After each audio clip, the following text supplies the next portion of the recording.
வணக்கம். திரு ஏவிஎம் சரவணன் அவர்களுக்கும் எனக்கும் உள்ள உறவு என் அண்ணன் சந்திரஹாசன் அவர்களுக்கும் சாருஹாசன் அவர்களுக்கும் எனக்கும் உள்ள உறவு போன்றது. இவர்களுக்கு என்ன, இந்த உறவுக்கு என்ன பொருள் சொல்வது, இவர்களுக்கு எந்த மாதிரியான மரியாதை தருவது என்ற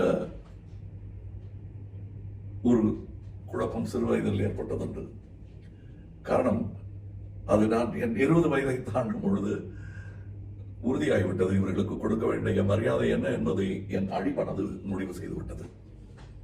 ஒரு தகப்பனுக்கு கொடுக்க வேண்டிய மரியாதையைத்தான் இவர்களுக்கு தருவது சரியாக இருக்கும் என்று எனக்கு தோன்றியது. அப்படித்தான் என் மனதில் நினைத்துக் கொண்டு நான் வாழ்ந்து கொண்டிருக்கிறேன். ஆக திரு குகனுக்கு இருக்கும் சோகத்தில் எனக்கும் பங்கு இருப்பதாகவே நான் உரிமை கொண்டாடுகிறேன். இப்படி உரிமை கொண்டாடும் நான் தனிமரமல்ல. ஏரியம் என்ற பெருந்தோப்பில் நடப்பட்ட ஒரு சிறு செடி இன்று வளர்ந்து வந்திருக்கிறேன்.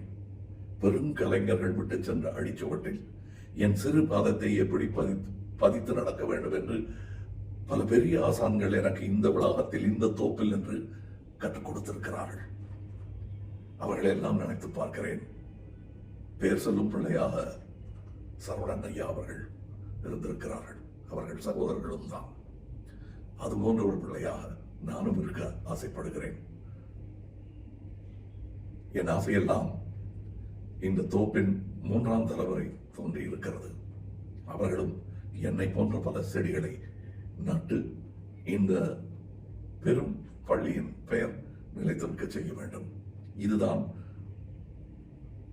அன்னாரின் மக்களாக நாம் செய்யும் கடமை என்று நான் நம்புகிறேன். மற்றபடி அந்த ஏவிஎம் வளாகமும் அங்கு வேலை செய்து ரிட்டையர் ஆகி வேலையில் சேர வேண்டும் என்ற ஆசையில் இருப்பவர்கள் எல்லோருக்கும் இருக்கும் சேவகம், அதில் நானும் பங்கு கொள்கிறேன். வெளி உலகத்திற்கு இது போன்ற பின்னணி ஆளுமைகள் பற்றி தெரிந்திருக்க வாய்ப்பில்லை. நாங்கள் அவரை வணங்குவதற்கான காரணம் எங்கள் வாழ்க்கையை பார்த்தாலே புரிந்துவிடும். முக்கியமாக எங்கள் கலை வாழ்க்கை. அவருக்கு நன்றி சொல்லும் ஒரே வழி